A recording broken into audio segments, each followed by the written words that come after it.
ஸ்ரீ குருப்பியோ நமஹ. ஸ்ரீ மகாபிரிவாச்சரணம். இன்னைக்கு தெய்வத்தின் குரல் பாகம் 4 அத்வைதம் என்ற தலைப்பில் பெரிவா சொல்றது மேலே வாசிக்கிறேன். இது பக்கம் 567 ஆரம்பிக்கிறது. உலக வாழ்வின் உயர் நலன்களுக்காக மகா பிரளயம் என்று அவனே எப்போது எல்லாவற்றையும் உள்ளே இழுத்து கொள்கிறானோ அப்போதுதான் நாடகம் முடியுமே தவிர, நாடக பாத்திரமாயுள்ள இந்த கோடி கோடி ஜனங்களும் தாங்களாக சாதனை பண்ணி முக்தி மார்க்கத்தில் முழுக்கப் போவது என்பது நடக்காது. ஓரளவு பக்தி மார்க்கத்தில் போவார்கள். அதையும் விட குறைவாக அத்வைதமான முக்தியை தரும் ஞானத்தில் போவார்கள். ஆனாலும் இப்படி ஏதோ ஓரளவுக்காவது அவர்களை போக பண்ணத்தான் வேண்டும். அதுவே சம்சார தாபத்துக்கு எவ்வளவோ ஆறுதல். ஓரளவு என்பதுதான் அளவு. கொஞ்சம் கொஞ்சமாய் ஜாஸ்தியாகி எத்தனையோ ஜென்மாவுக்கு அப்புறமாவது பூர்ண ஈடுபாடாக ஆக வேண்டும். அப்படி அவர்களை போக பண்ணுவதற்கு முக்திக்கு முயல்பவர்கள் சித்த சுத்திக்காக செய்ய வேண்டிய தங்களுடைய கர்மாக்களை யூட்டிலைஸ் செய்து கொள்ளலாம். காரியமில்லாத பக்தி முதலில் சாத்தியமில்லை. காரியத்தோடு சேர்ந்த பக்தி தான் சாத்தியம் என்று பார்த்தோம் அல்லவா? அம்மாதிரி இவர்களை ஒரு சத்சங்கமாக சேர்ப்பது, கூட்டமாக ஆலய வழிபாடு பண்ண வைப்பது, பஜனை செய்ய வைப்பது, இவர்களுக்கு சத்துபோதோசங்களை எடுத்துச் சொல்லுது என்று அநேக காரியங்களை செய்ய இவர்களை விட ஒரு படி மேலே போனவர்கள் தேவைப்படுகிறார்கள்.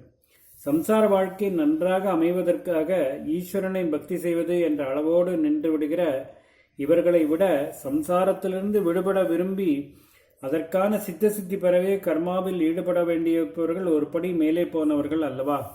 அதனால் அவர்கள் இவர்களை பக்தியில் ஈடுபடுத்துவதற்காக மேலே சொன்ன காரியங்களை பண்ணலாம்.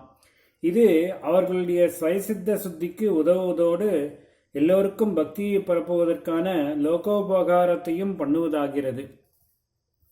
உலக வாழ்விலேயே ஒழுங்கு ஏற்பட நடந்து கொண்டே இருக்க வேண்டிய லோக நாடகத்தில் எல்லோரும் பழுத்த பக்திமான்களாவார்களா என்றால் அப்படி ஆகாது.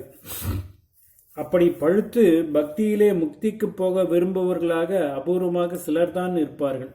மீதி பேர் இன்னும் எவ்வளவோ ஆட்டம் ஆடித்தான் கொஞ்சம் கொஞ்சமாக மேலே போவதாக இருக்கும். ஆனதால் பக்தியை பரப்புவதோடு இந்த லோக வாழ்க்கை நடக்கும் போதே அதிலே ஒழுங்கு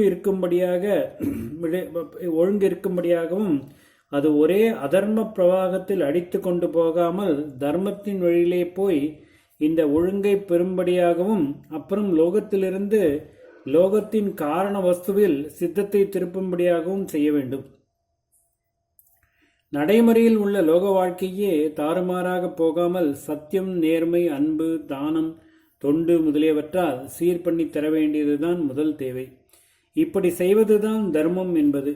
தர்மம் என்பதற்கு எத்தனையோ அர்த்தம் இருந்தாலும், மதம் என்ற அர்த்தத்தை கூட அது கொடுக்கும் என்றாலும், பொதுவாக தர்மம் என்றால் லோக வாழ்க்கையை சர்வஜனங்களின் பரஸ்பர சகாயமும் மன இசைவும் கொண்ட ஒன்றாக ஆக்கி இந்த வாழ்க்கையே அன்பாகவும் சத்தியசீலமுள்ளதாகவும் ஆத்தியாத்மிகத்தின் பக்கம் திருப்பிவிடுவதாகவும் ஒழுங்கு நெறிப்படுத்தி கொடுப்பதுதான். கர்மாக்களில் பின்னியே இந்த தர்மத்தை நடத்த வேண்டியதாகிறது.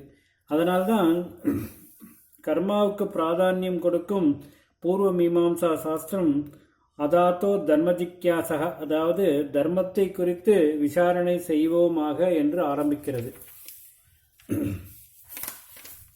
தர்மத்திலே தேறி சாஸ்திர கர்மாவால் பூர்வ கர்மாவை தீர்த்து கொண்டு நிஷ்காமிய கர்மாவினால் இப்பொழுது செய்வதும் இனி பலன் தராதபடி செய்து கொண்டு நல்ல சித்த சுத்தி பெறும்போது லோகம், தர்மம், சித்தம் எல்லாவற்றையுமே விட்டுவிட்டு ஆத்மாவை சேர்வதில் ஆர்வம் உண்டாகிறது.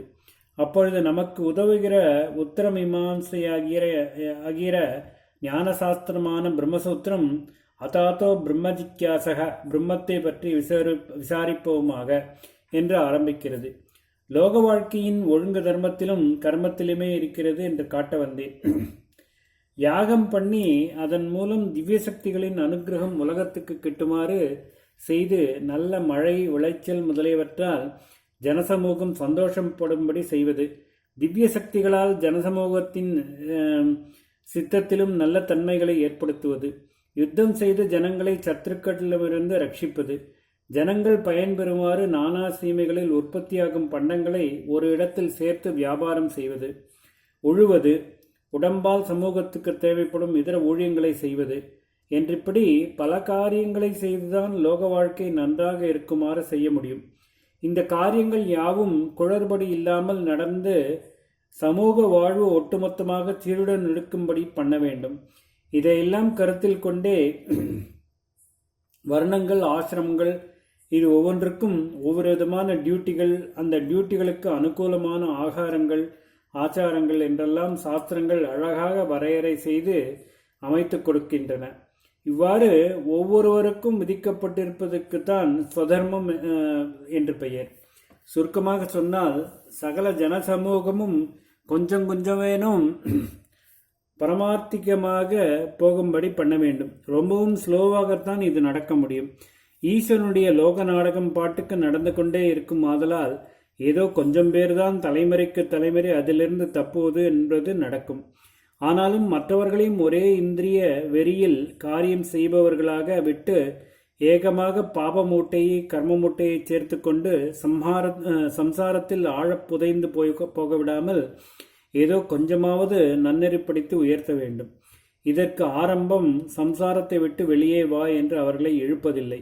இழுத்தாலும் அவர்கள் இருக்கும் ஸ்திதியில் வெளியே வர முடியாது. இழுத்து அவர்களுடைய கையை பீப்பதாகத்தான் ஏற்படும். அல்லது இழுக்கிறவனும் அவனோடு புதைந்து போவதாக ஆகும்.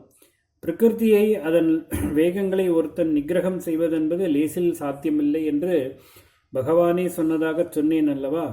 அதனால் இதிலிருந்து கொண்டே இதையே ஒரு ஒழுங்குக்கு கொண்டு வருவதுதான் முதலில் செய்ய வேண்டியது. அப்புறம்தான் இதை விட்டு போவதற்கான பக்குவம் வருவது. இப்படி லோக வாழ்க்கையை தாறுமாறாய் போகாமல் ஒழுங்கு முறையில் கொண்டு வருவதுதான் தர்மம். ஓம் ஸ்ரீ குருப்யோ நமஹ. ஸ்ரீ மகாபரிவாச்சரணம், மகாபரிவாச்சரணம், மகாபரிவாச்சரணம்.